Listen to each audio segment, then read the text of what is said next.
keluar aja. Hadis yang pertama, sebelumnya kita sudah banyak bahas di kitab Riyadhus Shalihin itu terkait dengan pembahasan kita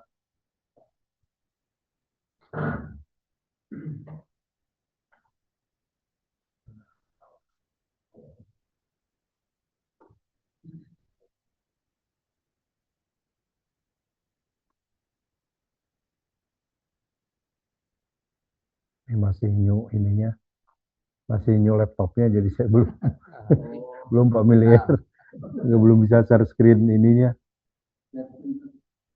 Dia nggak mau Pak, tuh nggak ada ya, nggak muncul di sini.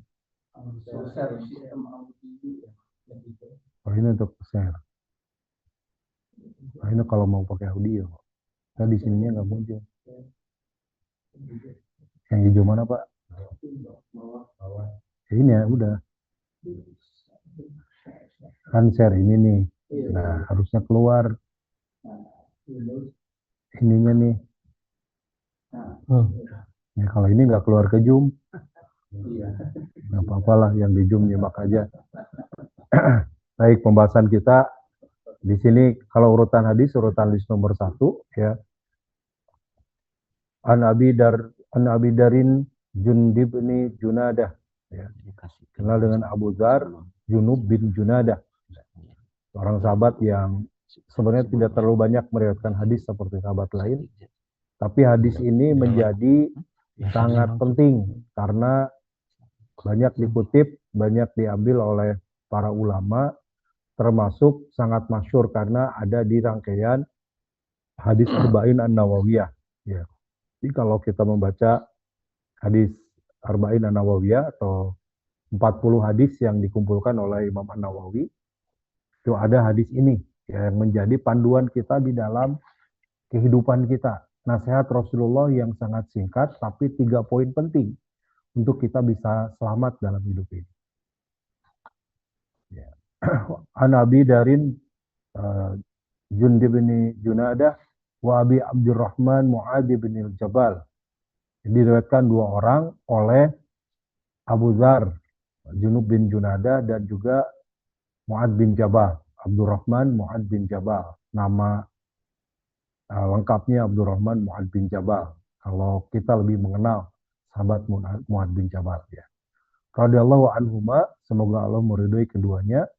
An Rasulillah sallallahu alaihi wasallam, dari Rasulullah sallallahu alaihi wasallam qala, beliau berkata ya, atau bersabda, Rasulullah sallallahu alaihi wasallam bersabda, ittaqillah haitsuma kunta. Ini kalimat pertama. Ittaqillah, bertakwalah kepada Allah, haitsuma kunta, dimanapun engkau berada. Watbi'is sayyi'atal hasanata tamhuha, dan ikutilah setiap keburukan itu dengan kebaikan sebagai penutupnya. Wa khaliqin nasa bi khuluqin hasanin, dan bergaulah dengan manusia dengan akhlak yang baik. Rahu Tirmizi, diriwayatkan oleh Imam Tirmizi, wa qala hadisun hasan, dan dia berkata hadis ini hasan. Ya, lengkapnya dikeluarkan oleh Imam Tirmizi fi kitabil birri wasilah, dalam kitab birri wasilah atau bab kebaikan dan silah. Yang dimaksud adalah bab kebaikan dan silaturahmi ya.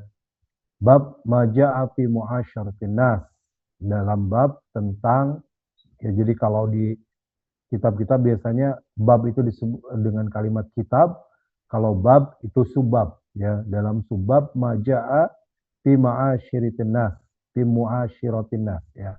Bab tentang bergaul dengan manusia, atau bergaul dengan orang-orang.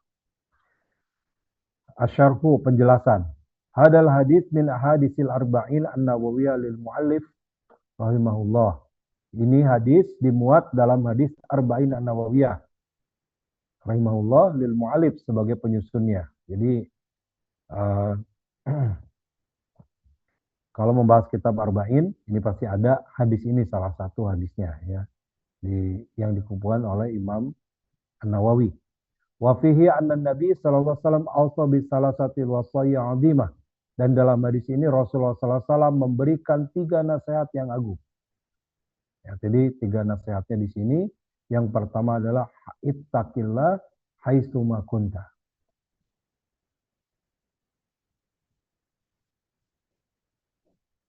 Al-wasiyatul awal, nasihat pertama, ittaqillah haitsu ma kunta, bertakwalah kepada Allah dimanapun engkau berada.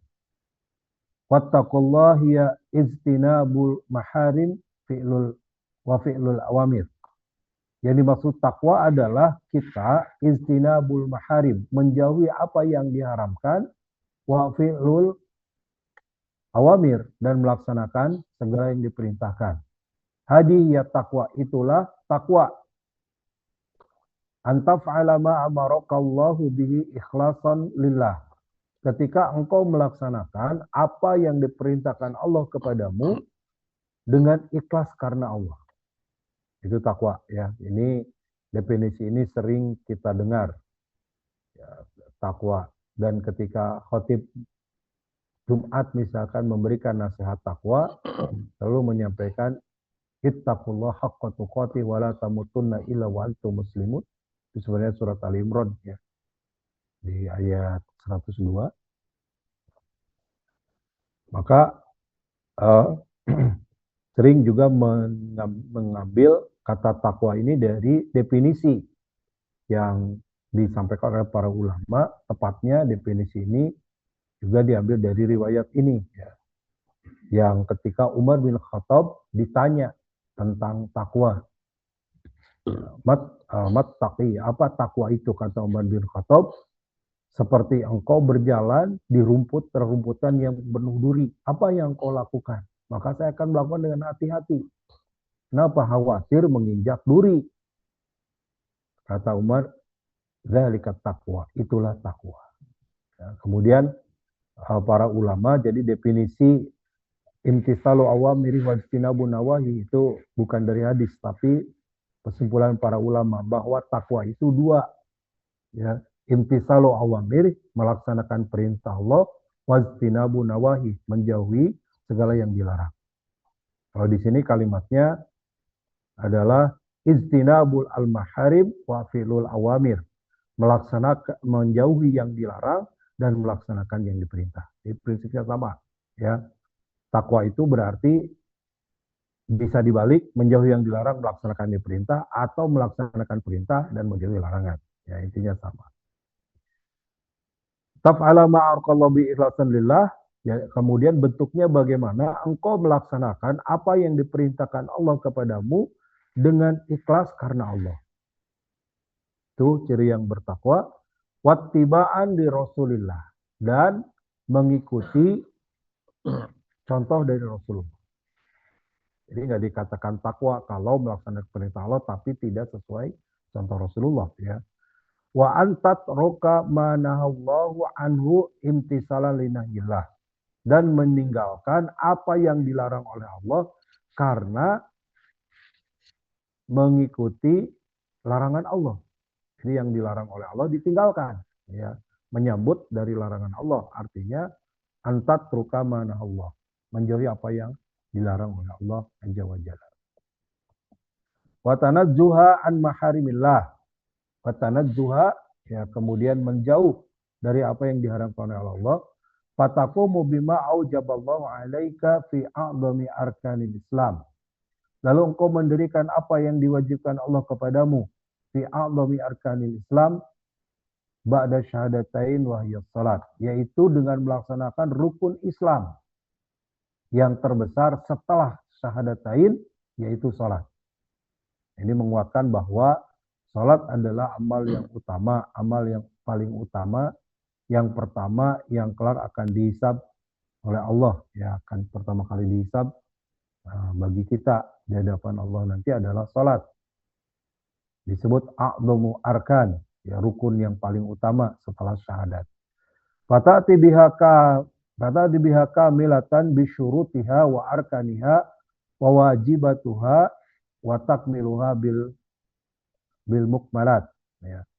Dan dia melaksanakannya dengan sempurna, bisyurutiha, dengan syarat-syaratnya, wa arkannya, dan rukun-rukunnya, wa wajibatuha, dan wajibnya, wa takmiluha bil mukamalat, dan hendaknya dia menyempurnakan dengan sempurna. Ini terkait dengan sholat ya. Kalau di bab muraqabah kita sudah bahas banyak tentang sholat, bahkan masuk ke ranah fikih lagi gitu ya.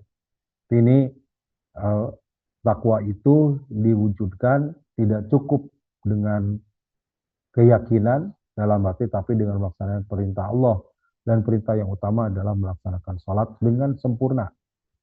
Ya, rukun syaratnya terpenuhi, kewajibannya terpenuhi, dan dilaksanakan dengan sempurna.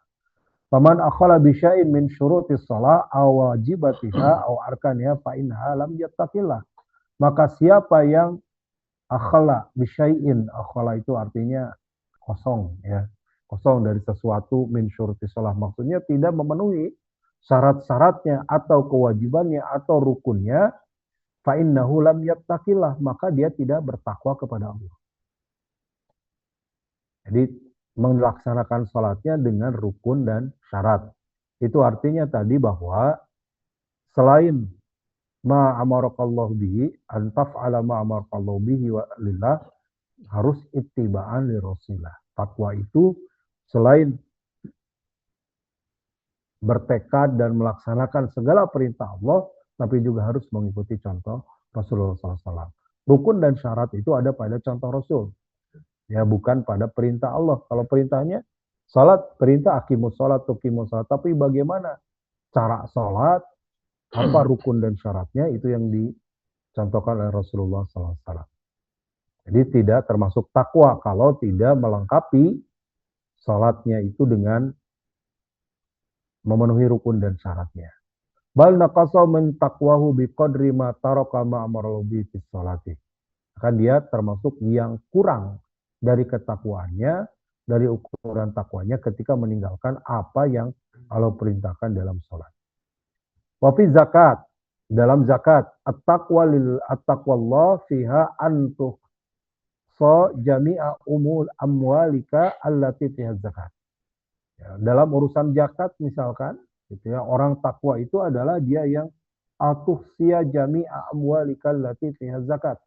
Fatuh rija zakat tahayyibatan biha nafsuka min ghairi bukhlin wala taktirin wala takhirin. Amalam ya'al fa innahu lam yattaqillah. Dalam urusan zakat, maka dia atus jami' amwalika. Dia mengumpulkan atau menghitung hartanya allati fiha zakat, yang memang harus dikeluarkan zakatnya, wa tukhrija zakatahu tayyibatan biha nafsuka. Lalu mengeluarkan dari zakatnya itu yang baik buat dirinya, min ghairi bukhlin, tanpa dibarengi dengan kebakhilan, wala taktirin wala takhirin. Ya, tidak juga dengan taktir. Ya, taktir itu kalau harta itu dia bakhil, kalau taktir itu juga sama. Jadi menyembunyikan, wala takhir atau mengakhirkan, artinya kalau sudah sampai kepada nisab kaulnya dia harus keluarkan. Faman lam yaf'al fa innahu lam yattaqillah. Yang tidak melakukan itu, maka dia tidak bertakwa kepada Allah. Ya, jadi kadang Pak, orang mengeluarkan zakat itu tidak seperhatian seperti halnya sholat. Ya, dia punya harta tapi tidak merasa atau tidak menghitung kewajiban zakatnya, karena tidak seperti sholat. Padahal sholat dengan puasa, dengan zakat itu kewajibannya sama. Bagian dari rukun Islam yang harus kita lakukan. Ya, terbukti bahwa orang yang menunaikan zakat secara data itu nasional di Indonesia yang mayoritas Islam itu masih sangat sedikit. Ya, kalau data dari Baznas itu baru kisaran 3-4% saja dari penduduk Indonesia yang sadar zakat. Itu artinya literasi zakat, pemahaman zakat kaum muslimin itu masih sedikit. Kalau orang masih zakat itu ya berpikir zakat fitrah setahun sekali gitu ya. Kalau zakat fitrah insya Allah semua mengeluarkan. Padahal zakat tidak hanya zakat fitrah, dan zakat fitrah setahun sekali hanya 2,5 kg atau 3 kilo. Nah, sementara ada zakat mal, harta yang harus dikeluarkan. Baik melalui harta simpanan, harta perhiasan, perniagaan, peternakan, perdagangan, ya, sampai kepada istihad zakat profesi atau dari pekerjaan yang dikiaskan dengan emas begitu. Nah, ini belum belum belum dipahami banyak oleh kaum muslimin, ya, sehingga berbeda dengan sholat yang ya orang melaksanakan dan tahu itu sebuah kewajiban, ya. Padahal ketika orang tidak berzakat, fa innahu lam yattaqillah di sini, maka dia tidak termasuk kepada yang bertakwa kepada Allah. Wa fi siyami ta'ti bis saumi umir kama umir kama umir dan pada puasa juga melakukan puasa sebagaimana kama umirat, sebagaimana yang telah diperintahkan. Mustaniban fihi lagwa warrafas was-sakhab wal ghibah wan namimah. Tentu orang yang berpuasa dan dia bertakwa, dia menjauhi dari lagwa. Yang lagwa itu perbuatan yang lalai, sia-sia, rafas, hal yang bersifat rafas ini berhubungan suami istri di siang hari, gitu, rafas yang atau yang sejenisnya. Was-sakhab wal ghibah wan namimah. Ya, sakhab ini apa ya? Saya lupa nih. Ghibah, ya, ghibah membicarakan keburukan orang, namimah memfitnah, wa ghairu dalik dan yang lainnya mimma yanqusus shaum wa yuzilu ruhus siyam wa ma'nahu al-haqiqi. Ya, dari apapun yang juga mengurangi pahala puasa dan menghilangkan ruh dari puasa itu. Wa ma'nahu haqiqi dan makna yang sesungguhnya. Wa hiya shaumu amma haramallahu azza wa jalla. Ya, sementara makna hakikat dari puasa itu adalah berpuasa dari, kan kata saum artinya menahan. Berarti menahan diri dari apa yang diharapkan oleh Allah azza wa jalla. Wa hakada baqiyatul wajibatu taqumu biha ta'atulillah. Demikianlah semua kewajiban yang didirikan karena taat kepada Allah, imtisalan li awamiri, untuk melaksanakan perintahnya, wa ikhlasan lahu, dan melaksanakan dengan ikhlas, wa tiba'an li rasuli, juga mengikuti rasulnya, wa kadalika fil munhiyat, juga dalam larangan-larangan, tatruku mana Allah anhu, dia meninggalkan apa yang dilarang oleh Allah, imtisalan li nahyillah, melaksanakan itu, meninggalkan itu karena Allah azza wa jalla, haitsu nahaka fa'il fantahi, maka dia meninggalkan dimanapun dia berada. Jadi itulah kata takwa. Sehingga kalimat pertama nasihat Rasulullah, ittaqillah haitsuma kunta, bertakwalah kepada Allah dimanapun kau berada. Jadi sebagian kita Pak takwanya hanya di masjid, ya. Allah ke masjid mah soleh, merasa dilihat Allah, ditatap Allah. Ketika di masyarakat, ketika di pekerjaan, Allah seolah-olah tidak melihat, tidak menyaksikan. Itu nggak ada takwa. Kalau Allah bukakan, ya buka saja, ya. Lagi ramai sekarang. Apa namanya? Japinsus, Pak. Ditemukan 74 kg emas. Kita, aduh, 74 kg ya, hampir bernilai 543 miliar. Jadi kalau dibagikan, ya, jadi kita makan sehari, kalau sehari makan sejuta saja, saya hitung 543 miliar, itu 11 tahun. Kalau makan sekali makan sejuta, sehari 3 kali makan. Ya kan makan 11 juta, sekitar 10.000 beres Pak makan. Nggak ngerti buat apa atas sebanyak itu, gitu ya. Nah pasti orang-orang yang tidak munhiyati, ya, meninggalkan apa yang dilarang oleh Allah, maka itu nggak punya takwa. Itu rumusnya, ya. Wasaniyah, wasiyatu tsaniyah. Kemudian nasihat kedua, jadi pertama Rasul menasihati ittaqillah haitsu ma kunta. Yang kedua, ittabi as-sayyi'atal hasanata wattabi as-sayyi'atal hasanata tamhuha.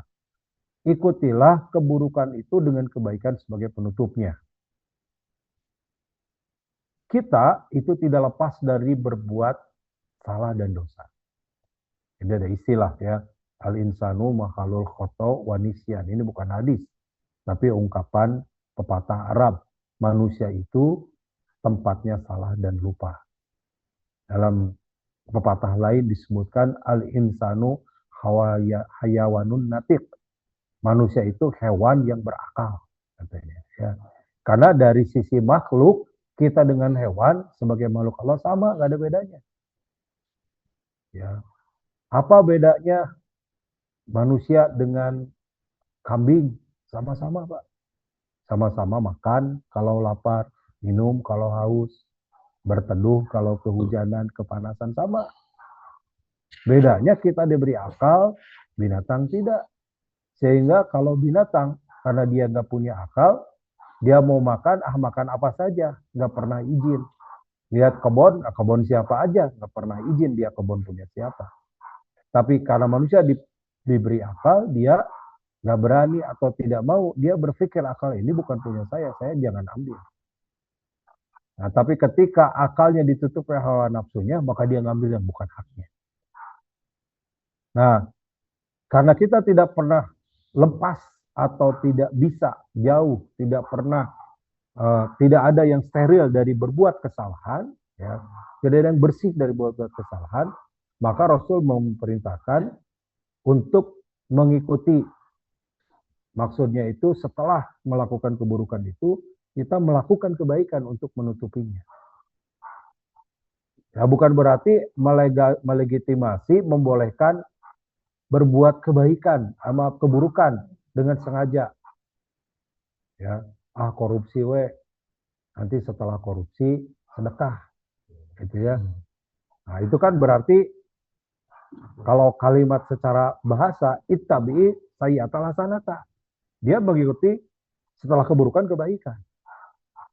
Nah, tapi yang dimaksud bukan keburukan yang benar-benar nyata disengaja. Itu mah kejahatan. Jadi orang yang korupsi itu bahasa keren. Jadi bahasanya maling. Orang maling, ya itu maling tetap. Gitu ya. Nah, di sini kalimatnya ida amil tasayyi'atan, apabila engkau melakukan keburukan, fattabi'ha bihasanatin, maka ikutilah dengan kebaikan. Fa'inal hasanat yudhibnas sayyi'at. Karena sesungguhnya kebaikan itu akan bisa menutup keburukan. Kalau kita pernah meninggalkan sholat dulu ketika belum tahu, belum paham, ketika masih muda, sekarang tahu kewajiban sholat, maka salah satu nutupnya adalah kita perbanyak tobat, perbanyak sholat-sholat sunat sekarang, menutupi yang dulu keburukan yang pernah kita lakukan, kita pernah meninggalkan sholat. Nah, kalau ada harta yang boleh jadi nggak jelas kehalalannya, pernah kita ambil, pernah kita makan, tutup kebaikan sekarang dan kita perbanyak sedekah. Itu yang dimaksud dengan ittabi sayyi'atal hasanata. Fa innal hasanat yudhibnas sayyi'at. Maka kebaikan itu akan menutup dari keburukan yang pernah dilakukan. Wa minal hasanati ba'da sayyi'at an tatuba ilallah minas sayyi'at. Maka di antara kebaikan setelah keburukan itu adalah bertobat kepada Allah dari keburukan. Jadi gerbang pertamanya kalau kita berbuat salah, berbuat buruk, maka kita bertobat. Ini juga menunjukkan bahwa manusia tidak pernah ada yang bersih. Manusia berpeluang berbuat salah. Bahkan setiap waktu kita berpeluang salah. Setiap hari. Dari pandangan, dari pembicaraan, bahkan dari pikiran, dari lintasan hati. Banyak sekali peluang-peluang keburukan yang kita lakukan. Nah, beruntungnya Allah menyediakan pintu tobat agar kita bisa bersih dari kesalahan itu. Faina taubatu min afdhalil hasanat. Karena taubat itu adalah kebaikan yang utama. Kebaikan yang paling depan sebelum kita melakukan menutup dengan amal-amal lain. Kalau kita berbuat buruk, kita bertaubat terlebih dahulu. Kama qala azza wa jalla, sebagaimana Allah azza wa jalla berfirman, innallaha yuhibbut tawwabin wa yuhibbul mutatahhirin. Sesungguhnya Allah mencintai orang-orang yang bertaubat dan Allah mencintai orang-orang yang membersihkan diri.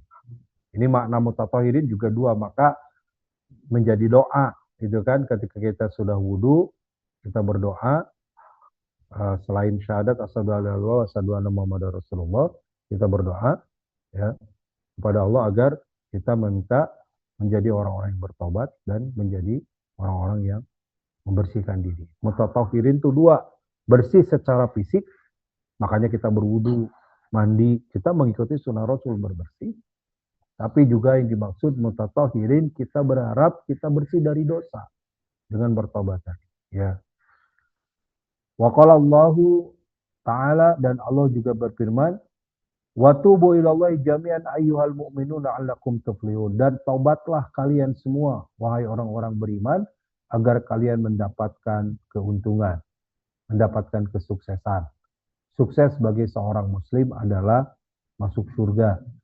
Ya, bahwa dalam Al-Quran Allah berfirman, "Waman juji'a 'anil nar wa udkhilal jannah faqad faz." Siapa yang dijauhkan dari api neraka, dimasukkan ke dalam surga, maka dialah yang sukses, yang beruntung.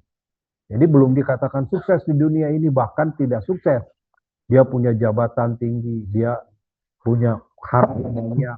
Kalau kemudian hartanya, jabatannya, kedudukannya tidak mengantarkan dia menjadi orang yang masuk surga, karena masuk surga itulah kesuksesan kita. Ya, di dunia mah hanya sementara, Pak. Orang sukses, punya jabatan, sukses jadi presiden, ada masanya 5 tahun selesai. Paling banter 10 tahun 2 periode, beres, tidak akan ada yang angkat lagi. Ya. Yang panjang adalah hisabnya. Tapi sukses kalau konfas. Nah, untuk semua itu, ya, agar kita bisa masuk surga, harus bersih dulu dari dosa.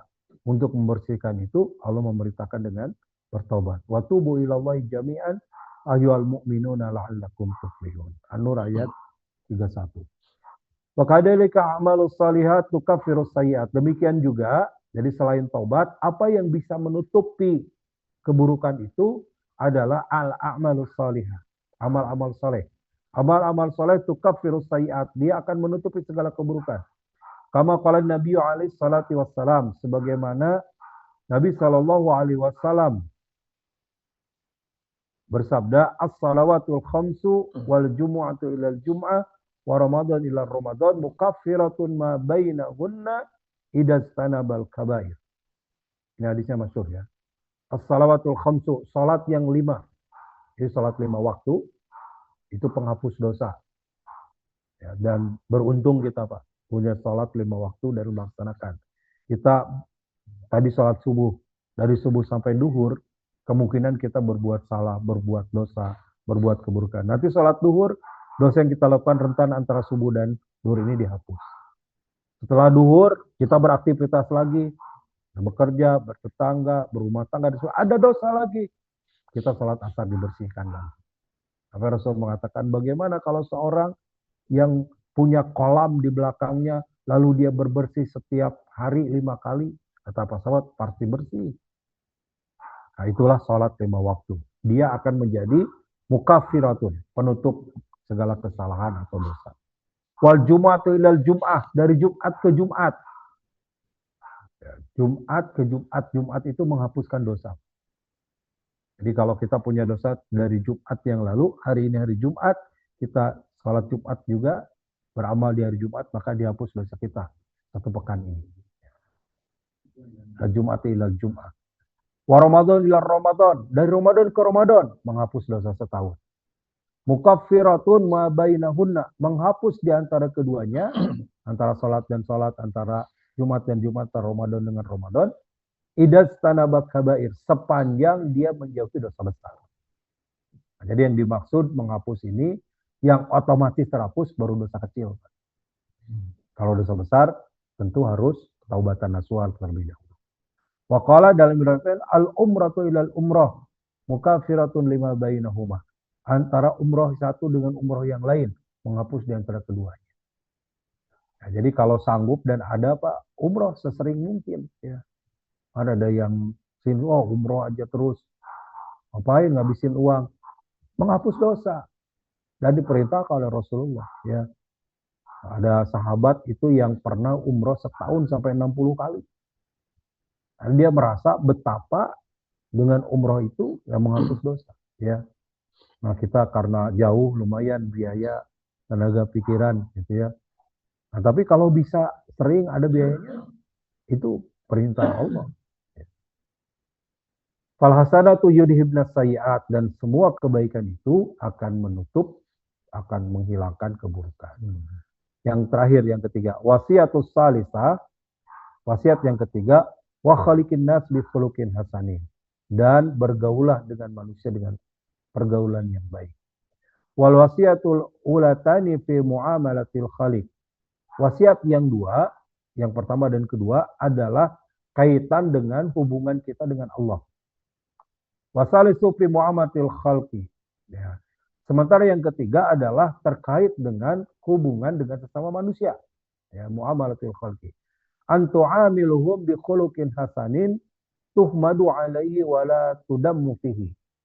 Dan bermuamalah dengan manusia itu tuhmadu alaihi wa tudammu fihi. Bisa baik, pergaulannya baik, terpuji, atau sebaliknya. Ya. Wadhalika bitolakatil waji wa sidqil qaul wa husnil mukhatabah. Hal itu diantara seperti bitolakil waji,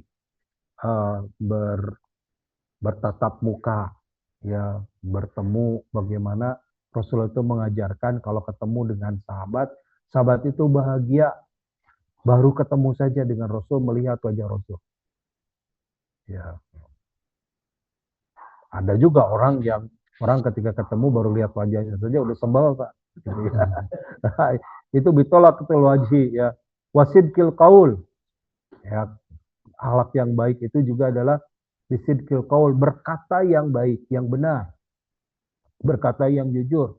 Wa husnil mukhatabah, ya, sidqil qaul itu berkata yang baik, husnil mukhatabah itu belawan bicara, gitu ya, artinya berbicara juga dengan baik.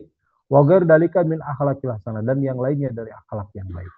Qad ja'ati nusus tasira fi fadlil khaliqil hasan. Sudah banyak nas-nas yang banyak, ya, tentang bagaimana akhlak yang baik ini. Hatta qala Nabi alaihi salatu wassalam, sampai Nabi sallallahu alaihi wasallam bersabda, akmalul mu'minina imanan ahsanuhum khuluqa. Di antara orang mukmin yang paling sempurna imannya adalah yang paling baik akhlaknya. Nah, kenapa? Gitu ya. Ada orang yang ibadahnya bagus tapi akhlaknya buruk. Rasul menyebutkan finnar, bisa jadi dia neraka. Dan boleh jadi, atau kalau kita kepada kesempurnaan iman ini, orang yang akhlaknya buruk itu imannya pasti buruk. Karena siklusnya gini, imannya kuat, ibadahnya baik, akhlaknya baik. Akhlaknya baik itu imannya kuat. Imannya kuat, ibadahnya akan baik. Ibadahnya baik, akhlaknya baik. Itu siklus, nggak bisa dipisahkan. Jadi kalau orang dia mah baik, akhlaknya nggak pernah sholat juga, nggak baik akhlaknya itu, ya. Karena nggak sholat itu akhlak kepada Allah nggak dilakukan. Ya kan, cuma walaupun kafir baik, ya dari sisi duniawi, tapi dia nggak baik, pastinya karena nggak punya iman. Jadi tiga ini nggak bisa dipisahkan. Jadi satu siklus iman, ya, antara iman, ibadah dan akhlak. Ketiganya akan jadi siklus yang tidak bisa terpisahkan. Wa akhbara anna aulan nasi bihi azza wa jalla wa aqrabahu minhu munazzalatul yawmal qiyamah ahsanul khalaqa. Melalui hadis ini akhbara anna aulan nas, ya, diberitahu atau dikabarkan bahwa manusia yang paling utama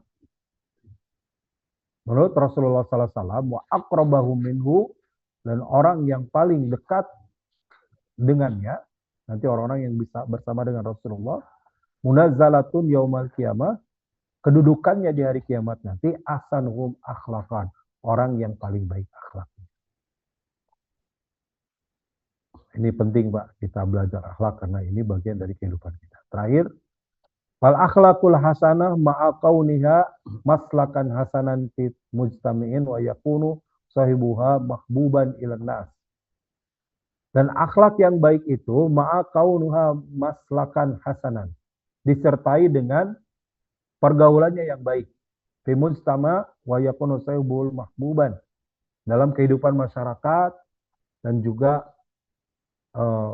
wa yakunu sahibuhu mahbuban ilan nas, dia mencintai atau ya menyayangi kepada orang-orang di dalamnya dan di sekitarnya, yang tadi mujtama, bermasyarakat.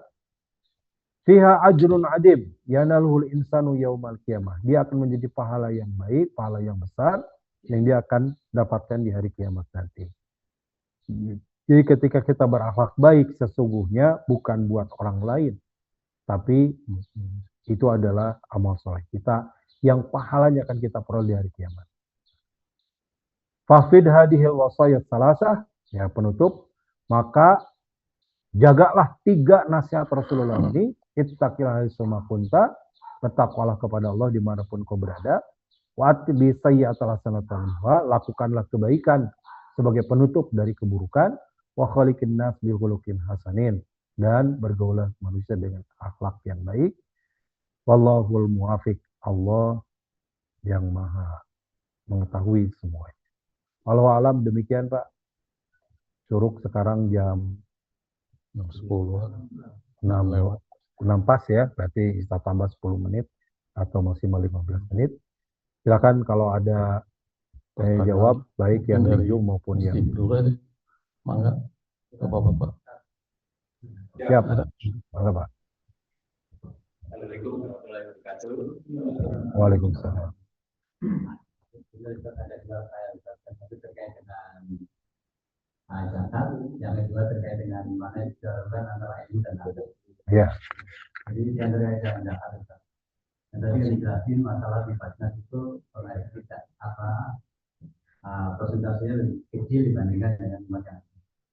Ini kami berkali-kali ke teman-teman, banyak teman-teman yang dari tadinya kalau saya disalurkan ke lembaga-lembaga kabupaten dan Jakarta itu, tapi melihat perkembangan dari lingkungan ataupun kerabat, karena ada yang mengatakan bahwa misalkan ke kerabat lebih utama daripada yang jauh.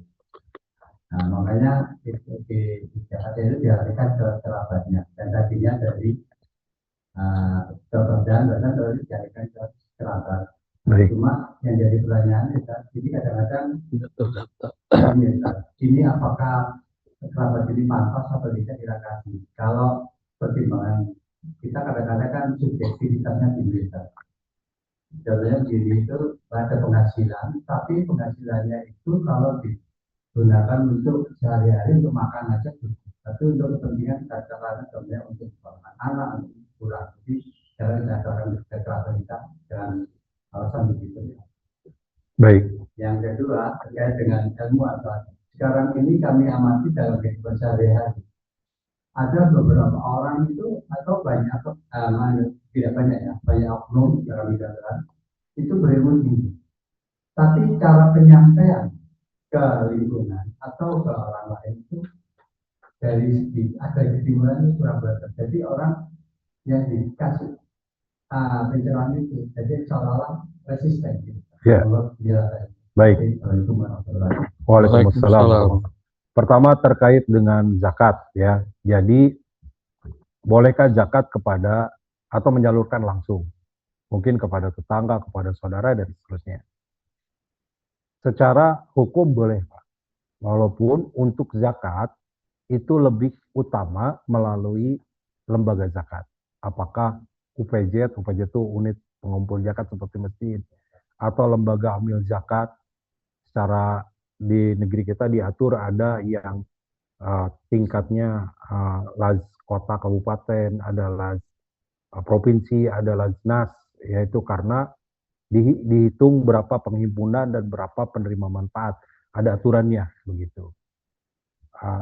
Ada juga yang dikelola pemerintah melalui Basnas, Badan Amil Zakat Nasional. Ada juga yang laz, lembaga amil zakat, yang itu bahasa lainnya ya swasta lah begitu ya, bukan pemerintah. Nah, secara keutamaan lebih utama melalui lembaga zakat. Kenapa? Satu, tentu dipastikan kesyariahannya. Benar nggak hitungannya itu sudah masuk nisab dan sekian yang harus dikeluarkan dari harta dia. Yang kedua, benar nggak penerima ini memang kategori mustahik. Karena zakat harus masuk 8 asnaf mustahik. Kalau tidak masuk, dia tidak berhak. Kecuali mau ngasih infak sodakoh ke saudara. Tapi saudara tadi pun, kalau tidak masuk asnaf, maka tidak boleh. Nah, memperhatikan syariah yang pertama. kalau melalui lembaga zakat. Yang kedua, akan lebih menjaga ijah penerima. Kalau tetangga saya kasih zakat, seolah-olah tetangga itu hutang budi. Aduh, Bapak itu bayar zakat ke saya. Nggak usah hutang budi mestinya, karena memang itu kewajiban. Yang ketiga, menghindari merasa bahwa dia tuh saya yang bantu. Selain dia merasa hutang budi, yang memberi merasa dia sudah memberi. Padahal dia bukan memberi. Ya, dia mengeluarkan hak orang lain. Nah gitu. Jadi kalau orang berzakat sesungguhnya dia mengeluarkan haknya. Sebab kalau dia tidak berzakat, masuk. Kalau dia tidak berzakat, hak orang lain dia ambil. Tidak ada bedanya dengan maling. Yang bahasa keren sekarang korupsi. Gitu ya. Jadi ada dengan maling dan rampok, ngambil hak orang lain. Makanya ada zakat untuk dikeluarkan harta orang lain yang milik kita. Harta orang lain yang ada pada kita. Milik orang lain yang ada pada kita. Nah, walaupun sekali lagi boleh Pak tadi. Betul bahwa sodakoh itu kan umum kalimatnya. Bisa bentuk zakat, bisa bentuk infak. Maka lil muqarrabin, yang lebih utama kepada yang dekat. Ya, ada seorang sahabat yang menginfakkan untanya. Ya, istrinya, saya juga mau, saya boleh minta enggak? Oh, enggak boleh, kamu kan istri saya, gitu. Tapi dia lapor kepada Rasulullah, boleh berikan, gitu. Nah, tapi kalau untuk zakat, selain dia yang ditanggung, boleh. Kata kalau yang ditanggung istri, anak, tanggung jawab kita, Pak. Tapi kalau keluarga yang lain, mungkin ada keponakan yang kurang, ada saudara yang membutuhkan, boleh kita menyalurkan kepada mereka. Dan boleh langsung. Sepanjang tadi secara syariatnya terpenuhi. Berarti kalau zakat mal, ya nisabnya masuk, haulnya juga masuk, dan memang beliaunya penerima itu masuk kepada mustahik, gitu ya, maka itu termasuk zakat. Ya, boleh gitu.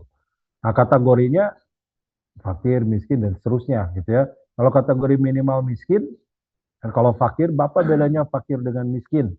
Ya, jadi ada fukoro masakini. Ya, fukoro wal masakin ya.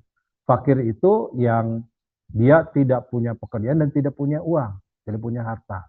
Kalau miskin, dia punya pekerjaan tapi dia tidak mencukupi. Nah, gitu, itu boleh menerima. Nanti asnaf lain, wal amilina alaiha, wal mu'alafati qulubuhum, wal riqab, wafir riqab, dan seterusnya ya, 8 asnaf sebagaimana surat Taubah ayat 60. Nah, itu boleh. Gitu, Pak. Yang kedua, eh, menyampaikan dia ilmunya banyak tapi menyampaikan tidak dengan cara yang baik. Tentu paduannya adalah Rasulullah. Bagaimana Rasulullah mengajak umatnya ya, dengan cara yang baik dan akhlak yang baik. Jadi menyampaikan kebaikan harus dengan cara yang baik, mencegah kemunkaran tidak dengan cara yang munkar. Ya ada yang tujuannya baik tapi caranya tidak baik, nggak masuk, nggak diterima. Wah ini bid'ah, ini nggak boleh dilarang. Orang baru paham segitu, yang dia pahami itu yang benar. Tapi tiba-tiba karena keilmuan dia merasa sudah lebih tahu dalilnya seperti apa, langsung tiba-tiba disalahkan, langsung tiba-tiba dibubarkan, tiba-tiba disesatkan dan sebagainya. Nah, mestinya tidak demikian. Rasul mengajak dengan cara yang baik, ya, dengan akhlak yang baik, dengan akhlak yang mulia, perangai yang baik, sehingga orang ikut itu, orang berubah dari apa yang dianggap buruk, apa yang dianggap tidak itu bukan karena dimarahi, ya bukan karena dibenci, dimusuhi, tapi karena memang kesadaran. Nah, jadi kurang tepat Pak, kalau memang juga menyampaikan kebenaran seperti itu. Begitu Pak. Tat ada dari chat. Dari Zoom. Oh chat, Dari, chat Dari dulu, Zoom. nggak apa-apa. Nanti di masjid juga masih ada Pak. Apa persamaan dan perbedaan rezeki yang diberikan Allah terhadap manusia dan hewan? Karena ada yang berkeyakinan cukup dengan berdoa saja rezeki khususnya datang sendiri. Sama-sama harus ikhtiar Pak. Hewan juga nggak ada yang duduk sendiri kemudian rezekinya ketemu. Dia harus keluar. Seekor binatang tuh dia keluar dari sarangnya, seekor burung dia pergi pulang dengan perut yang penuh, bahkan di paruhnya bawa makanan buat anaknya. Kalau dia nggak keluar, nggak terbang, nggak ketemu, nggak akan datang sendiri. ya, seekor ular, seekor belut di dan kandang sejenisnya, dia keluar dari dipelihara. lubangnya. Seekor cacing, binatang yang nggak punya mata, dia bergerak untuk ketemu dengan rezekinya. Karena bergerak nanti ketemu, tapi kalau nggak bergerak nggak akan ketemu. Benar bahwa yang menjamin rezeki itu Allah. Tapi untuk ketemu dan menjemput rezeki, kita harus bergerak. Ya, ada Iya. ikhtiar. Dan ikhtiar itu amal soleh, Pak. Setelah ikhtiar ketemu tidak dengan rezekinya, kita sudah ikhtiar, itu kita sudah melakukan amal soleh. Begitu Pak Tandi ya. Maaf. Selanjutnya Pak Teguh, izin bertanya Ustaz, dalam konteks membangun atau memperbaiki hubungan dengan Allah dalam kondisi yang sama, peluang waktunya lebih baik memperbanyak, memperpanjang, memperbaiki sholat atau memperbanyak zikir.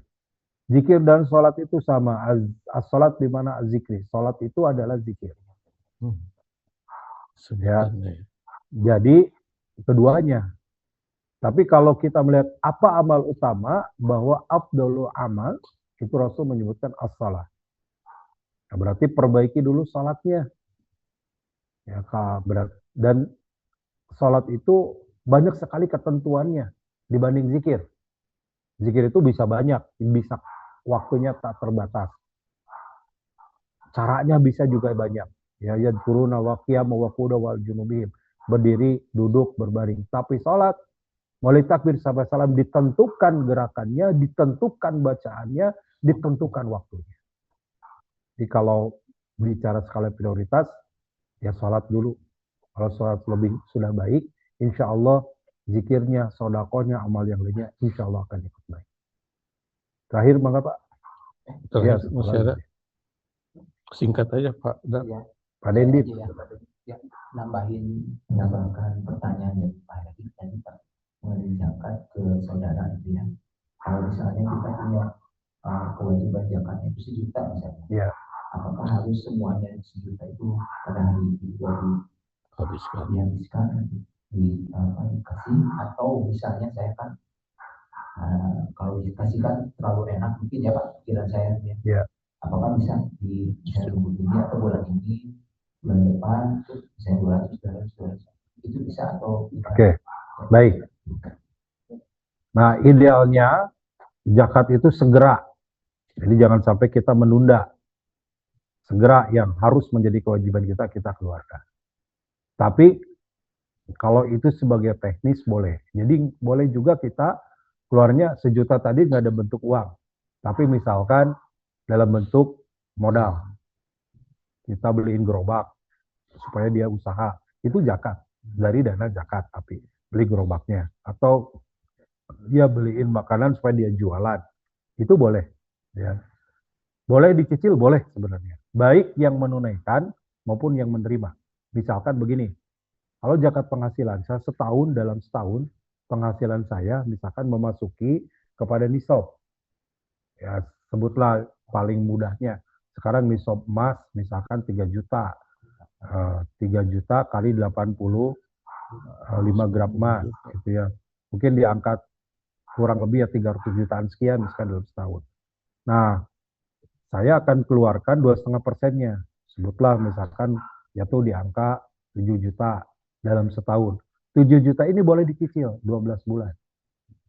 Nah, dihitunglah setiap bulan, setiap gajian keluarin 2,5%, sampai nanti selesai akhir bulan, setahun. Nah, itu namanya isti'jal, didahulukan. Tapi tetap akhir tahun dihitung, karena bisa jadi di akhir tahun ada gaji ke-13, PNS ada gaji ke-14, ada bonus, ada hadiah atau lebihnya dan sebagainya, itu dihitung diakumulasi. Boleh jadi bulan terakhir lebih banyak dari bulan-bulan sebelumnya. Artinya itu dicicil boleh. Termasuk ditunaikannya juga sebenarnya boleh. Nah, tidak langsung 1 juta, kita berikan dulu 500. Berarti 500 masih ada nih. Asal jangan kita pakai, gitu. Kita hold dulu untuk apa? Supaya juga kita memberikan edukasi kepada yang penerima itu, supaya dia menghemat juga. Boleh, nggak ada masalah, gitu ya. Secara hukum tidak disalahkan, dibolehkan, walaupun ya kalau kita ingin bersih segera supaya apa? Supaya lepas dari kewajiban kita. Atau juga boleh yang tadi 1 juta itu tidak kepada 1 orang. Ya, bagi ke 5 orang 200 misalkan. Itu supaya kita sudah selesai dan penerima manfaatnya lebih banyak. Itu pun boleh karena tidak ada ketentuan jumlah untuk penerimanya. Yang ada itu kan ketentuan berapa jumlah yang harus kita keluarkan. Begitu. Demikian sudah jam 6.21 kalau di sini. Semoga Allah 6.15 ya. Kecepatan berarti. Mudah-mudahan ada manfaatnya. Insya Allah kita lanjut pada pertemuan selanjutnya. Terima kasih Bapak Ibu juga yang hadir melalui Zoom. Ada 13 partisipan. Dan juga Bapak yang hadir langsung di Masjidul Iman. Aqulu qouli hadza wa astaghfirullah li wa lakum. Subhanakallahumma wa bihamdika asyhadu an la ilaha illa anta astaghfiruka wa atubu ilaik. Assalamualaikum warahmatullahi wabarakatuh. Waalaikumsalam. Waalaikumsalam warahmatullahi wabarakatuh.